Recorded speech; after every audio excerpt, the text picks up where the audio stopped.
اعوذ باللہ من الشیطان الرجیم بسم اللہ الرحمن الرحیم رب اشرح لی صدری ویسر لی امری واحلل عقدۃ من لسانی یفقہوا قولی۔ اولاد کی تربیت کے لیے وظیفہ۔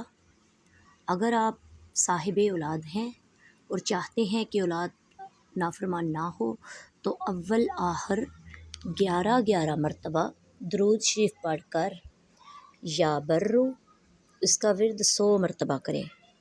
اس وظیفہ کو حسب ضرورت 11 دن، 40 دن یا اس سے زائد عرصے کے لیے جاری رکھ سکتے ہیں۔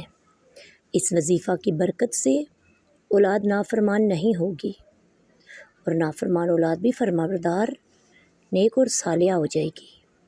جو شخص بچہ پیدا ہونے کے بعد 7 مرتبہ اس اسم یا برو کو پڑھ کر دم کرے اور اللہ کے سپرد کر دے تو وہ بچہ بلوغت تک تمام آفتوں سے محفوظ رہے گا انشاءاللہ عز و جل۔ وما علینا الا البلاغ المبین۔ السلام علیکم ورحمۃ اللہ وبرکاتہ۔